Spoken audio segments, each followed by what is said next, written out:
नमस्कार दोस्तों, मेरे यूट्यूब चैनल पे आप सभी का स्वागत है। तो आज की हमारी क्लास रहेगी, जैसे हमने केंद्र में पढ़ा था ना, सेंट्रल में हमने पढ़ा कि कैसे हमारे ऑफिसर राष्ट्रपति होते हैं और राष्ट्रपति के बाद उसकी पूरी कार्यपालिका होती है। उसी तरह से आज हम पढ़ेंगे। एक मिनट में इसको सेट कर लेता हूँ इसमें। आज हम पढ़ेंगे राज्य की, मतलब स्टेट में किस तरह से कार्यपालिका काम करती है। हमने केंद्र के बारे में तो पढ़ लिया कि केंद्र में हमारे राष्ट्रपति होते हैं, ठीक है, राष्ट्रपति महोदय होते हैं, ठीक है। ऐसे ही हर स्टेट में, हर राज्य में क्या होते हैं, राज्यपाल होते हैं। देखो, केंद्र अगर आपने पढ़ लिया है, जैसे राष्ट्रपति आपने पढ़ लिया, प्रधानमंत्री पढ़ लिया, मंत्रिपरिषद पढ़ ली, ये सब आपने अगर पढ़ लिया है तो आपको कोई भी दिक्कत नहीं आएगी, क्योंकि सेम टू सेम वैसा ही रहता है स्टेट में भी। लेकिन फ़र्क क्या होता है, केवल आर्टिकल चेंज हो जाते हैं या थोड़ी बहुत पावर होती है जो चेंज हो जाती है, अदरवाइज लगभग सब सेम रहता है, कोई ज़्यादा चेंजिंग इसमें आते नहीं है।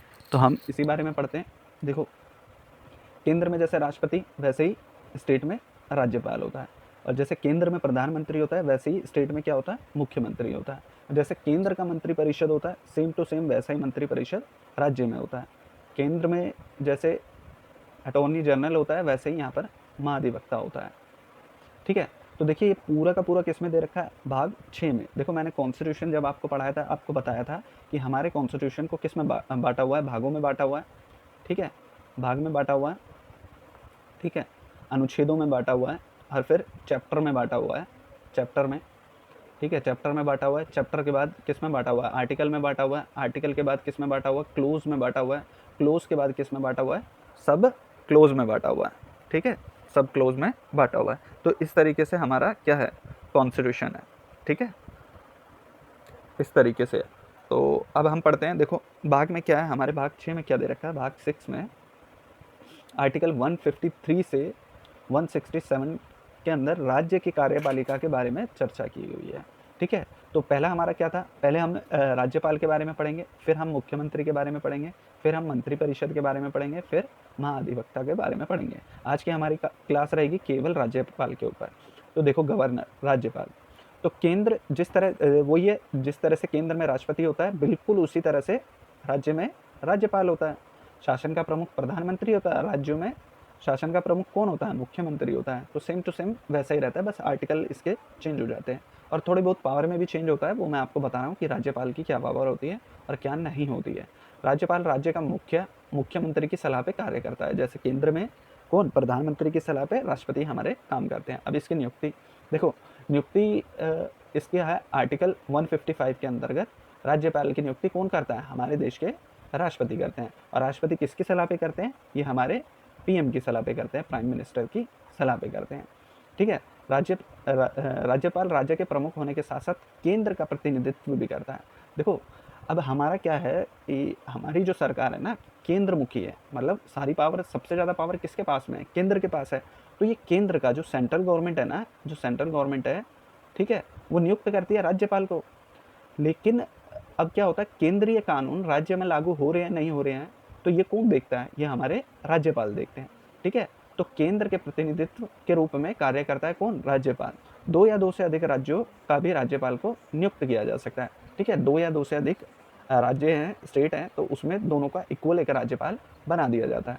अब आर्टिकल 154 और इसमें क्लोज 1 में क्या कह रहा है, राज्य की कार्यपालिका शक्ति राज्यपाल में निहित होगी, और वह शक्ति का प्रयोग स्वयं या अपने अधीनस्थ अधिकारियों, मतलब कि अधीनस्थ अधिकारी या कौन, मतलब प्रधानमंत्री और मंत्रिपरिषद के द्वारा करेगा, ठीक है। अब क्वालिफिकेशन क्या है इसमें, आर्टिकल 157 टू 157 और 158 के अंतर्गत क्या है, राज्यपाल वह व्यक्ति बन सकता है जो भारत का नागरिक हो, 35 एज पूरी कर चुका हो, किसी राज्य संघ सरकार के अंदर लाभ के पद पर ना हो, ठीक है। एक वीडियो में बनाऊंगा कि लाभ का पद क्या नहीं हो सकता है, उसके बारे में वो आप देख लेना क्या होता है। वैसे तो जितने भी है ना, कोई भी लाभ का पद नहीं है, लगभग 35 से अबव लाभ के पद हटा दिए गए हैं, ठीक है। संसद विधानसभा के सदस्य नहीं होना चाहिए।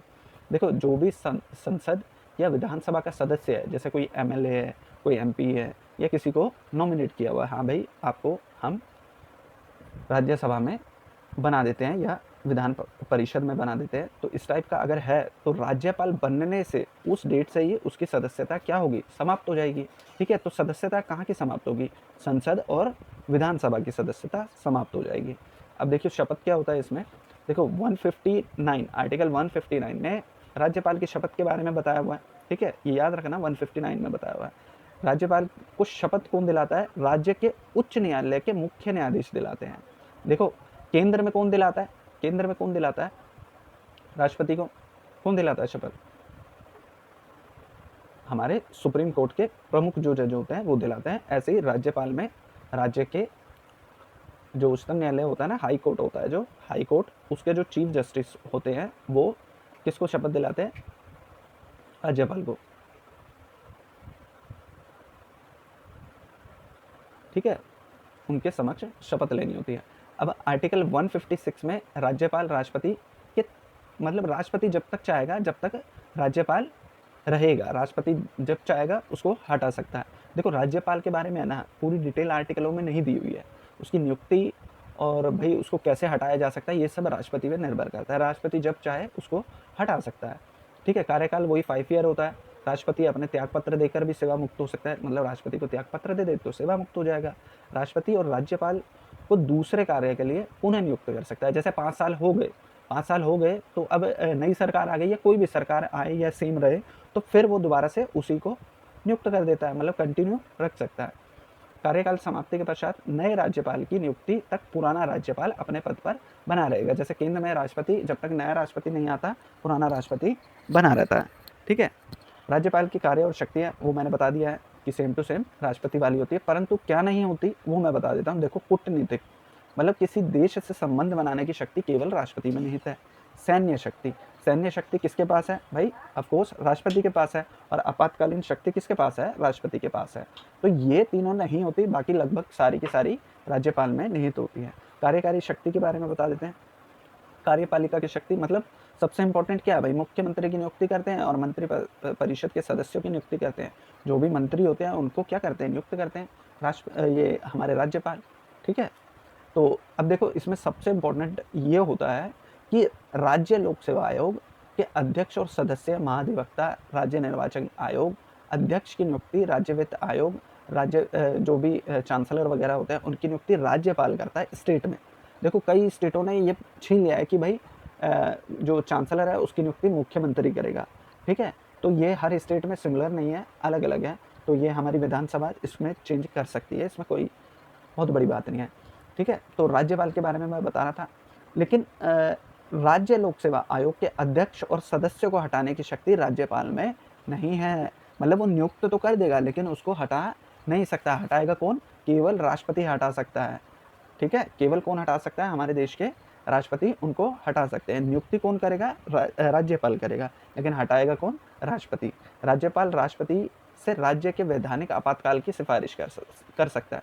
देखो जब स्टेट में आपातकाल लगता है, मतलब किसी राज्य में कोई आपातकाल लगता है, जैसे कि हमारे JNK में लगता है, JNK में लगता है, ठीक है, या कोई भी सरकार नहीं है तो राष्ट्रपति शासन लगा देते हैं, या कोई भी गैर संवैधानिक तरीके से सरकार चला रहे हैं तो भी राज्यपाल राष्ट्रपति को सिफारिश करता है कि भाई इस राज्य में ठीक तरीके से सरकार नहीं चल रही है और मैं आग्रह करता हूँ कि यहाँ पर राष्ट्रपति शासन लगा दिया जाए। तो उस आधार पर राष्ट्रपति उस राज्य में राष्ट्रपति शासन लगा सकता है। ऐसे में क्या होगा कि मंत्रिपरिषद बर्खास्त हो जाती है, डिसमिस हो जाती है और पूरा शासन किसके हाथ में चला जाता है, हमारे राज्यपाल के हाथ में, जो सीधा राष्ट्रपति के निर्देश अनुसार चलता है। तो ये हमारी आज की क्लास थी राज्यपाल को लेकर। ठीक है, उम्मीद करता हूँ आपको ठीक लगी होगी। ठीक है, और इसकी कुछ शक्तियाँ हैं वो और मैं आपको बता देता हूँ। लेजिस्लेटिव पावर के बारे में, राज्यपाल अपने राज्य की विधानसभा में आंग्ल समुदाय के एक सदस्य को मनोनीत कर सकता है। खैर ये अभी हटा दिया गया है। ठीक है, ये अभी हटा दिया गया है। अभी जो बने हुए हैं वो बने रहेंगे, लेकिन आगे जब हमारे चुनाव होंगे तो ये आंग्ल समुदाय के सदस्य को हटा दिया गया है। विधानमंडलीय अगर द्विसदनीय है, ठीक है, द्विसदनीय मतलब कि जिसमें विधान परिषद भी है। मैक्सिमम में क्या है, विधान मंडल होता है, लेकिन कई जगह क्या होता है, विधान परिषद भी होती है। जैसे यूपी में, ठीक है, वेस्ट बंगाल में, ठीक है, हमारा महाराष्ट्र में, बिहार में, तो वहाँ पर 1/6 भाग मनोनीत कर सकता है, 1/6 उसमें मनोनीत कर सकता है। वो मनोनीत करता है इस आधार पे, जैसे कि भाई कोई सामाजिक कार्यकर्ता है या फिर कोई भाई प्रोफेसर वगैरह है, तो उस आधार पर इनको मनोनीत कर सकता है। राज्यपाल राज्य विधानसभा के सत्र को आहूत करता है, सत्र भाषण करता है, विघटित कर सकता है। कोई भी विधेयक तभी कानून बनता है जब राज्यपाल उस पर हस्ताक्षर कर देता है। तो ये सीधा का सीधा वो सेंट्रल गवर्नमेंट वाला है। जैसे लोकसभा राज्यसभा में कोई भी कानून बनता है तो वो राष्ट्रपति के पास जाता है और राष्ट्रपति उस पर सिग्नेचर करते हैं, तब जाके वो कानून बनता है। इसी तरीके से हमारे स्टेट में भी होता है। राज्यपाल किसी विधेयक की अनुमति दे सकता है और नहीं भी दे सकता। या विधेयक को देखो, अब इसमें क्या है, एक राष्ट्रपति के विचार के लिए वो दे सकता है, राष्ट्रपति के पास भेज सकता है विधेयक को। ठीक है। विधानमंडल का अधिवेशन राज्यपाल के अभिभाषण से होता है। ठीक है, राज्यपाल भाषण देता है। आर्टिकल 213 राज्यपाल को अध्यादेश जारी करने की भी शक्ति देता है। ठीक है। अब देखो ये पूछ लेगा कि राज्य में अध्यादेश जारी करने की शक्ति कौन से आर्टिकल में है। ठीक है, तो ये याद रखना 213 में है। अध्यादेश विधानमंडल की बैठक तक प्रारंभ रहता है और ठीक है, वो 6 सप्ताह बाद के पश्चात लागू नहीं रहता है। जब विधानमंडल की बैठक होती है उसके 6 सप्ताह बाद तक लागू नहीं होता है। सेम टू सेम ये हमारा केंद्र में भी होता है। ठीक है। अब ये वित्तीय पावर के बारे में बात करेंगे, फाइनेंशियल पावर। राज्यपाल यह सुनिश्चित करता है कि वित्त विवरण राज्य विधानमंडल के सामने रखे। ठीक है, वो हमारी विधानसभा में रखते हैं। राज्यपाल की पूर्व सहमति के बिना धन विधेयक राज्य विधानसभा में प्रस्तुत नहीं किया जा सकता। ठीक है, धन विधेयक, कोई और विधेयक नहीं, केवल धन विधेयक। किसी अप्रत्याशी खर्च, मतलब कोई भी ऐसा धन जो आकस्मिक निधि से लिया गया है, तो राज्यपाल आकस्मिक निधि का क्या होता है, अग्रिम ले सकता है। ठीक है, इस पर कोई भी चर्चा करा सकता है या किसी भी तरह का कुछ भी करा सकता है। राज्यपाल पंचायतों और नगर पालिकाओं की वित्तीय स्थिति की समीक्षा के लिए हर 5 साल में किसका गठन करता है, वित्त आयोग का गठन करता है। ठीक है, राज्यपाल करता है। ठीक है, पंचायत आपको पता है ना, 73 और 74 आर्टिकल, ये मैं आपको बताऊंगा। संविधान संशोधन, इसके बारे में मैं आपको बताऊंगा। 73 और 74 ये बहुत इंपॉर्टेंट है, तो जब इस टॉपिक को करेंगे तब इसके बारे में बताएंगे। तो इसके वित्त आयोग का गठन कौन करता है, राज्यपाल करता है, तो ये याद रखिएगा। ठीक है। अब न्यायिक शक्ति क्या होती है, देखो राज्यपाल को राष्ट्रपति की भांति राज्य सूची के विषय में, ठीक है, उसको केंद्र सूची, राष्ट्रपति को केंद्र सूची और राज्यपाल को राज्य सूची के विषय में समाधान करने की शक्ति प्राप्त है। राज्यपाल किसी दोषी को व्यक्ति के दंड को कम कर सकता है। ठीक है, दंड की प्रकृति को परिवर्तन कर सकता है। ठीक है, राष्ट्रपति और राज्यपाल के समाधान में 2 अंतर है। देखो ये कह रहा है राष्ट्रपति और राज्यपाल में 2 अंतर है, जो सबसे इंपॉर्टेंट है और यहीं से क्वेश्चन पूछ लेता है। देखो फर्स्ट तो क्या है, राज्यपाल मृत्यु दंड को आजीवन कारावास में बदल सकता है, किंतु राष्ट्रपति क्या पूरी तरह से उसको क्षमा कर सकता है, मतलब माफ कर सकता है, सारे दंड को माफ कर सकता है। ठीक है, लेकिन राज्यपाल क्या करता है, जैसे किसी को भाई फांसी दे दी गई है तो फांसी के बदले क्या करेगा, आजीवन कारावास में उसको बदल देगा। लेकिन राष्ट्रपति क्या करता है, पूरी तरह से उसको क्षमा कर सकता है। सेकंड क्या, राज्यपाल को सैनिक न्यायालय द्वारा दी गई सजा में कोई भी निर्णय नहीं दे सकता, मतलब कोई भी मदद राज्यपाल नहीं कर सकता है, जबकि राष्ट्रपति सजा को कम और माफ भी कर सकता है। ठीक है, तो ये हमारा टॉपिक है।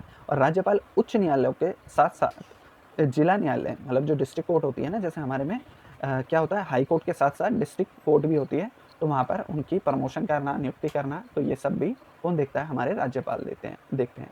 विवेकाधीन शक्ति, किसी विधेयक को राष्ट्रपति के विचाराधीन रखना, राष्ट्रपति के पास भेज सकता है। राज्य में राष्ट्रपति शासन की सिफारिश करना, बहुमत प्राप्त दल के नेता को चयन करना, मतलब मुख्यमंत्री बनाना। मंत्रिपरिषद अल्पमत आने पर तो विधानसभा को विघटित भी कर सकता है। कुछ विशेष मामलों में राष्ट्रपति को निर्देश है कि राज्यपाल को विशेष दायित्व है। ठीक है, कुछ विशेष परिस्थिति होती है तो वही राष्ट्रपति उनको क्या करता है, कुछ विशेष पावर दे सकता है।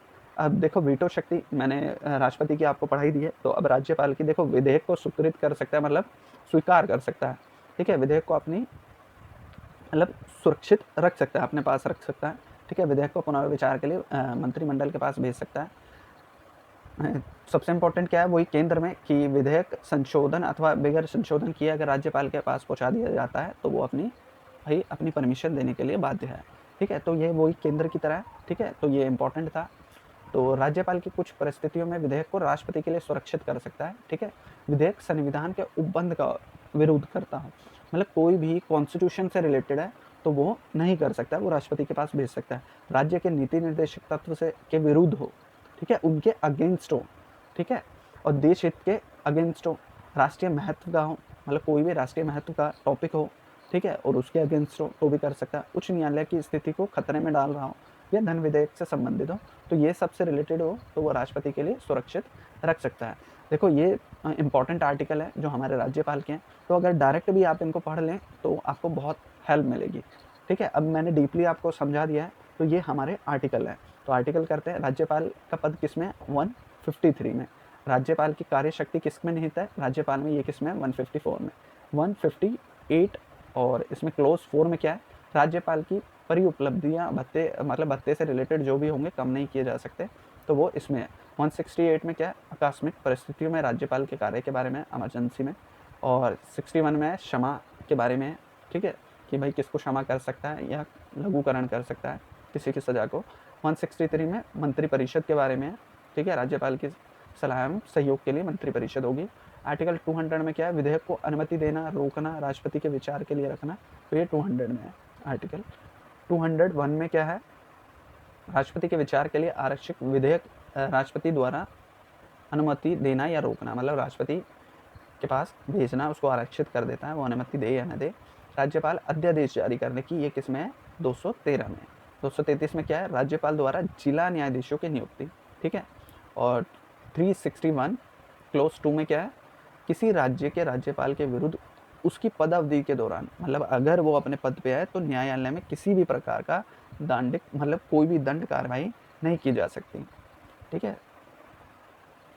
तो ये हमारा था राज्यपाल के बारे में, तो ये हमने पढ़ा। उम्मीद करता हूँ ये वीडियो आपको ठीक लगी होगी।